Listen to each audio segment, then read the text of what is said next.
जय हिंद दोस्तों, आपके अपने ट्राई स्टार क्लासेस में आपका स्वागत है। ठीक, आज ट्राई स्टार क्लास पे आपकी फिजिक्स की क्लास है। फिजिक्स क्लास में पढ़ेंगे हम लोग गति चैप्टर। ठीक, तो अभी तक हम लोग मापन चैप्टर के बारे में पढ़ चुके हैं, मेजरमेंट के बारे में जानकारी दे चुके हैं। आज गति के बारे में अध्ययन करेंगे। तो गति क्या होता है, ठीक, अब यानी कि गति और गति के प्रकार, दूरी, विस्थापन, चाल, वेग, इसी के अंदर जो जो सब आता है गति के प्रकार, उड़न गति, रेखी गति, गुणन गति, रेखी गति, दोलनीय गति, एक समान गति, असमान गति। ठीक है, तो इस सब के बारे में क्या करेंगे हम लोग, अध्ययन करेंगे। लेकिन गति के बारे में जानते हैं, गति होता क्या है, गति क्या होती है। यानी एक यदि कोई वस्तु एक समय में अपनी स्थिति को परिवर्तित करती है, तो बोलेंगे यदि कोई वस्तु अपनी स्थिति समय के साथ परिवर्तित करती है तो उसे हम लोग गति कहते हैं। ये मान लीजिए मार्कर रखा हुआ है, ठीक, अभी कौन सी अवस्था में, विरामावस्था में, ठीक है। अब ये कौन सी अवस्था में आ गया, गतिमान अवस्था में आ गया, ठीक है। जब ये विरामावस्था में तो क्या अपनी स्थिति परिवर्तित कर रहा है, नहीं कर रहा है, कोई समय ले रहा है, नहीं ले रहा। यानी जब कोई वस्तु अपनी स्थिति समय के साथ परिवर्तित करती है तो उसे क्या बोलते हैं हम लोग, उसे कहते हैं गति कहते हैं। यदि कोई वस्तु अपनी स्थिति समय के साथ परिवर्तित करती है तो उसे गति कहते हैं। चलो इसको लिख लेते हैं।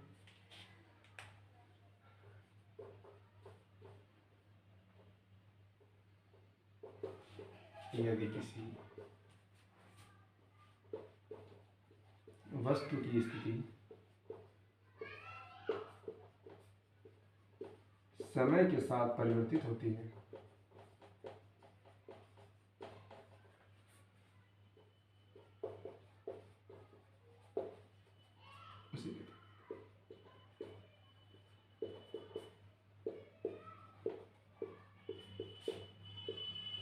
यदि किसी वस्तु की स्थिति समय के साथ परिवर्तित होती है तो उसे गति कहते हैं। या वो क्या होती है, वो वस्तु गतिशील हो जाती है। ठीक, समझ आ गया। अब हमने बताया था अभी आपको विरामावस्था और गति अवस्था, ये इसके बारे में बता रहे थे। विरामावस्था, विराम और गतिमान।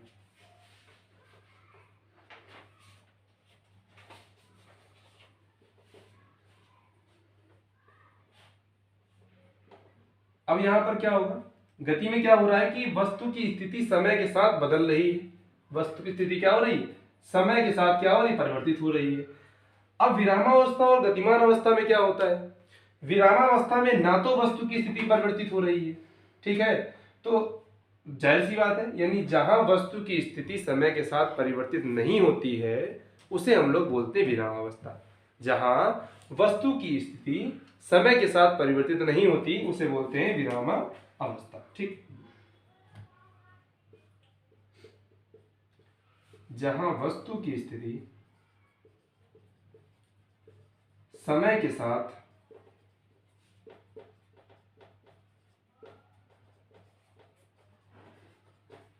परिवर्तित नहीं होती, समझ आ गई।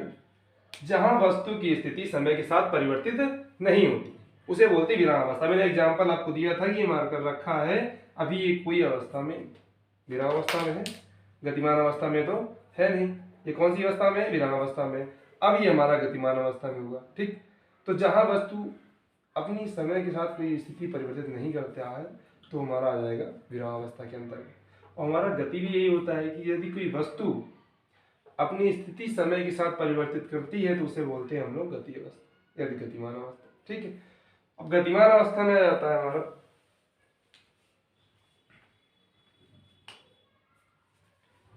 इसमें क्या होता है, वस्तु समय के साथ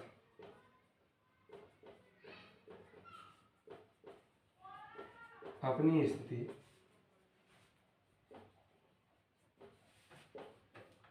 परिवर्तित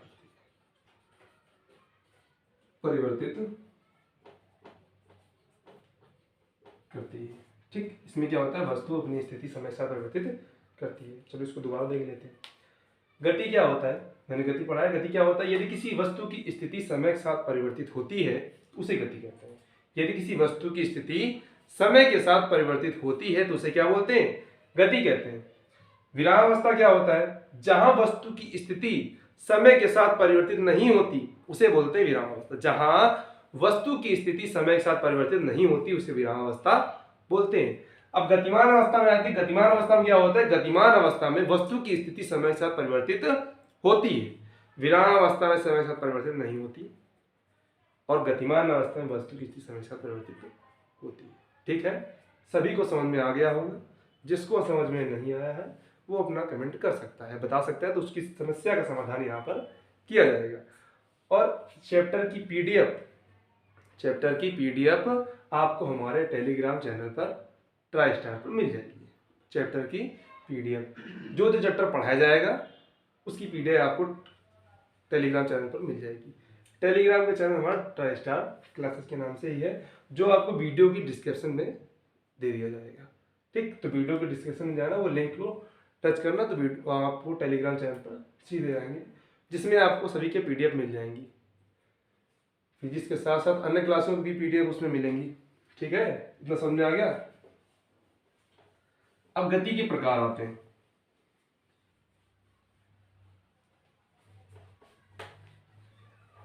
गति के प्रकार,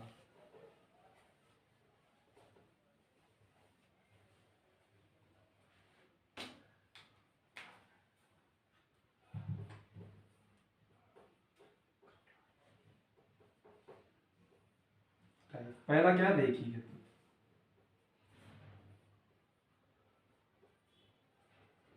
रेखीय गति क्या होती है? एक सरल रेखा में गति। रेखीय गति क्या होती है? एक सरल रेखा में गति रेखीय गति कहलाता है। ठीक है, क्या होता है? एक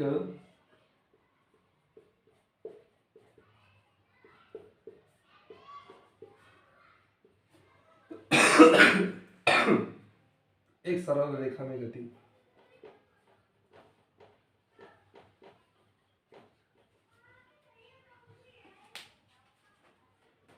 एक सरल रेखा में गति क्या कहलाएगा? रेखीय गति। जैसे सड़क पर कोई चलता वाहन, एक सरल रेखा में गति क्या कहलाता है? रेखीय गति कहलाता है। इतना सभी को समझ आ गया होगा। रेखीय गति क्या होता है? एक सरल रेखा में गति। जैसे एक सड़क पे वाहन चल रहा है, वाहन चालक चला रहा है वाहन, तो वो जो सड़क पे जो वाहन है, सड़क पे चलता हुआ वाहन, वो क्या एक सरल रेखा में गति कर रहा है।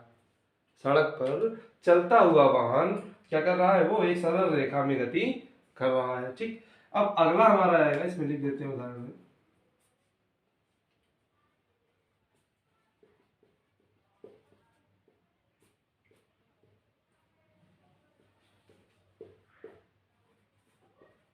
सड़क पर वाहन। ठीक, अगला है, अगला क्या है? दोलिनी गति।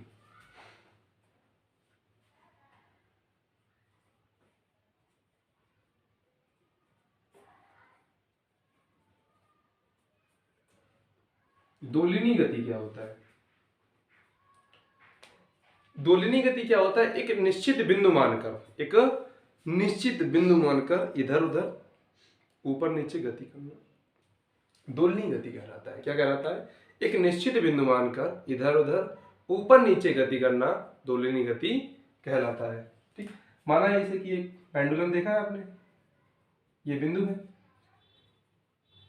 ये पेंडुलम है, ये इसकी इधर गति करे या इधर गति करे, या ऊपर गति करे या नीचे गति करे, या ऊपर साइड गति करे या नीचे साइड गति करे, ये कुछ भी करे, यानी एक निश्चित बिंदु से करे।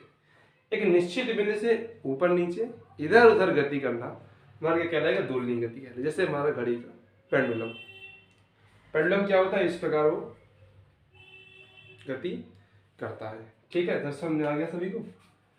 यानी एक निश्चित बिंदु मानकर इधर उधर ऊपर नीचे गति करना क्या कहलाता है?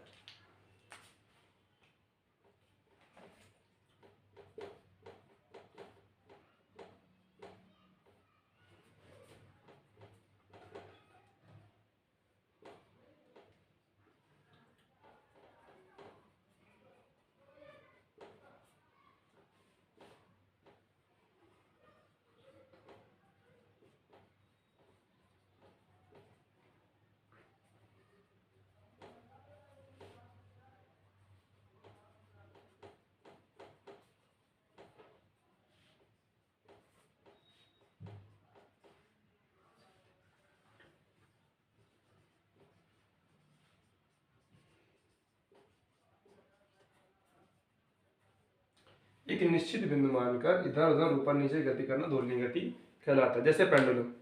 ठीक है, समझ में आ गया। चलो अब अगला देखते हैं, नोट कर लीजिएगा इसको।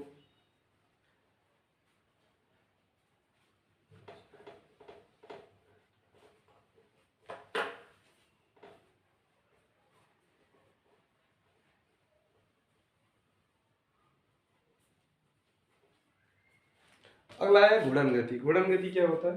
घूर्णन गति एक वक्र में गति करना। चलो समझते हैं उसको।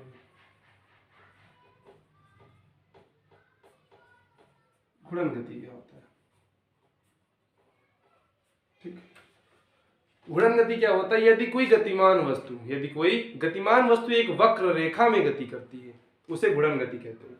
यदि कोई गतिमान वस्तु एक वक्र रेखा में गति करती है तो उसे घूर्णन गति हम लोग कहते हैं। जैसे मोड़ पर बाइक सवार गति कर रहा है, ये मोड़ है,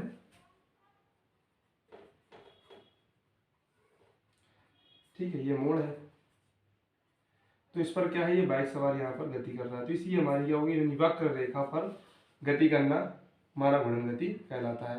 वक्र समझ में आ गया? सभी क्या होते हैं, जैसे सर्कल में एक रनिंग ट्रैक देखा होगा आप लोगों ने,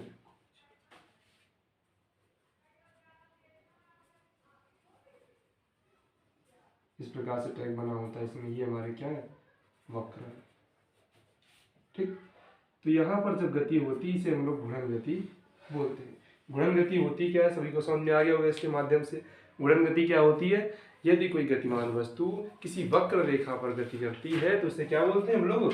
घूर्णन गति कहते हैं। जैसे मोड़ पर बाइक का चलना, जैसे क्या होगा, मोड़ पर बाइक का चलना, तो लिख लेते हैं, यदि कोई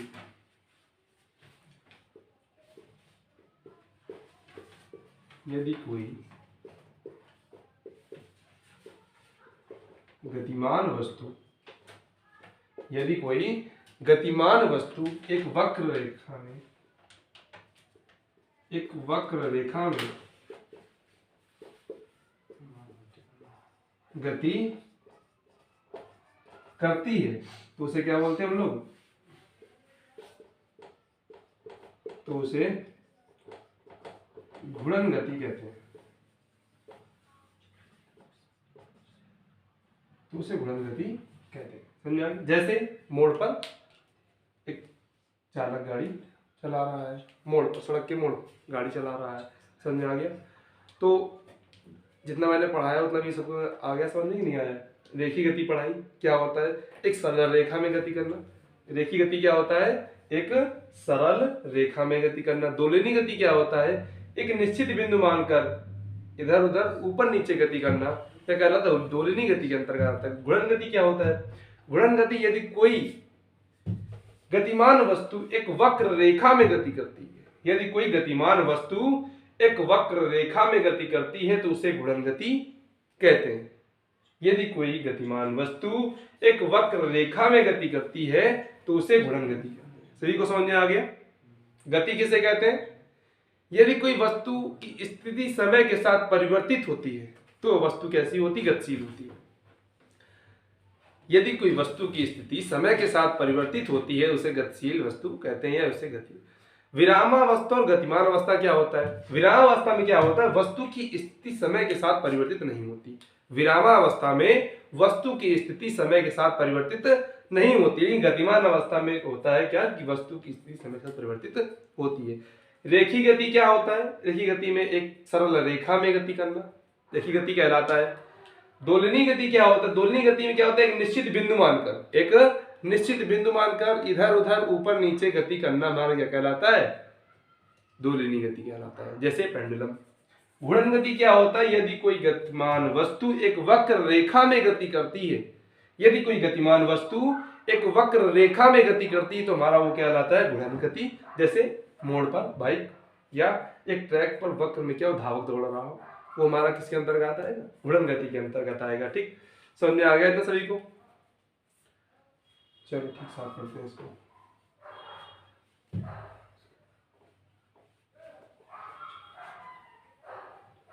अब इसी में आ जाता है आपका दूरी और विस्थापन। दूरी और विस्थापन क्या होता है? चलो पहले दूरी समझते हैं। दूरी। ठीक, दूरी और विस्थापन। दूरी और विस्थापन क्या होता है? तय की गई पथ की लंबाई दूरी कहलाती है। तय की गई पथ की लंबाई, तय की गई पथ की लंबाई, दूरी के तय की गई पथ की लंबाई दूरी कहलाती है। क्या कहलाती है? दूरी। तय की गई पथ की लंबाई दूरी कहलाती है। अब विस्थापन क्या होता है? विस्थापन क्या होता है? किसी गतिमान वस्तु द्वारा, किसी गतिमान वस्तु के अंतिम एवं प्रारंभिक स्थितियों के बीच के अंतर को, किसी गतिमान वस्तु के अंतिम एवं प्रारंभिक स्थितियों के बीच के अंतर को क्या कहते हैं? हम लोग विस्थापन कहते हैं। किसी गतिमान वस्तु, किसी गतिमान वस्तु, किसी गतिमान वस्तु के अंतिम, किसी गतिमान वस्तु की अंतिम एवं प्रारंभिक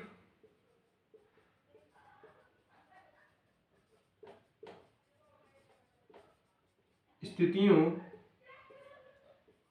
के बीच के अंतर को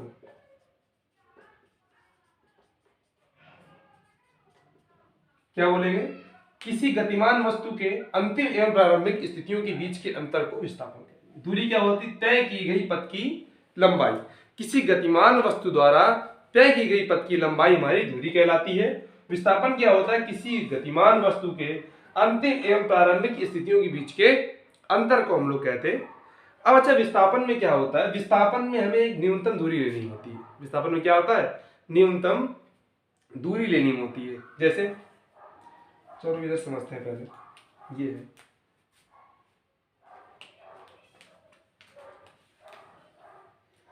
हमें ये यहां से यहां जाना है, तो लेकिन हमारा रास्ता क्या है?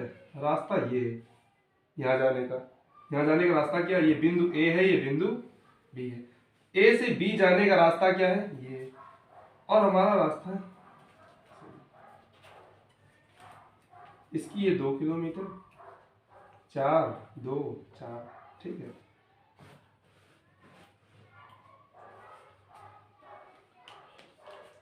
दो किलोमीटर 4 किलोमीटर, यानी इस पथ की लंबाई 2 है, इसकी 4 है, इसकी 2 है, इसकी 4 है, ठीक है। तो जाने के लिए रास्ता ही यही है केवल। जाए किधर से? व्यक्ति यहाँ से चला और ये गया, ये गया, ये गया, ये गया, बिंदु बी तक पहुंच गया। यानी इसने कितनी दूरी तय की? 2 4 6, 4 2 6 4 2 6 6, कितनी तय की? इसको जोड़, 2 + 4 + 2 + 4 बराबर कितना आ जाएगा? 4 2 6, 6 2 8, 8 4, ठीक। लेकिन विस्थापन में क्या होगा? यानी इसमें न्यूनतम दूरी हमें लेनी है। न्यूनतम दूरी क्या? जो ये वाला पथ दिख रहा है आपको, ये वाला पथ, हम यहां से भी तो जा सकते हैं, यहां से भी तो जा सकते हैं। ये हमारा विस्थापन हो जाएगा, ठीक। यानी इसमें क्या होगा? हमें कम दूरी तय करनी पड़ेगी। कम दूरी तय करने का एक उदाहरण बता दें आप लोगों को। जैसे कि जो एयरलाइन है हमारी, जैसे कि हवाई जहाज है, वायु हवा में गति करता है वो, ठीक है, यानी आकाश मंडल में है, तो वो विस्थापन का प्रयोग करता है। किसका करता है? विस्थापन का। वहां दूरी नहीं लेता, वो विस्थापन का प्रयोग करता है। विस्थापन क्या मतलब? जैसे कि हवा में तो ये होता नहीं कि इधर जाम लगा उधर जाम लगा, ऐसा तो होता नहीं। वो एक पॉइंट टू पॉइंट गति करता है। जैसे उसको दिल्ली से कानपुर आना है तो उसने उड़ान भरी और दिल्ली से कानपुर आ गई। दिशा कब बदलता है? जब हिमालय जैसी पहाड़ियां आ जाती हैं, और कानपुर आने के लिए हिमालय जैसी पहाड़ियां नहीं आती, है आपको पता है, ठीक। तो दिशा कब बदलेगा? जब उसके सामने हिमालय ऐसी पहाड़ियां आएंगी। बाकी वो अपना एक बिंदु से दूसरे बिंदु तक की एक निश्चित दूरी को तय कर लेता है, ठीक। अब यहाँ पर दूरी और विस्थापन को सबको समझ आ गया होगा, किसी को कोई दिक्कत नहीं होगी। दूरी क्या होती? तय की गई पथ की लंबाई हमारी दूरी कहलाती है। विस्थापन किसी गतिमान वस्तु के अंतिम एवं प्रारंभिक स्थितियों के बीच के अंतर को क्या कहते हैं? हम लोग विस्थापन कहते हैं, ठीक है। सभी समझ में आ गया है? और समझ में आ गया है तो वीडियो को लाइक, सब्सक्राइब एंड शेयर जरूर करें, ठीक है। और जो समझ में नहीं आया और अच्छा लगा हो तो वीडियो को कमेंट करके बताएं आपको वीडियो कैसा लगा है, जिससे हमारा एक प्रोत्साहन बढ़े।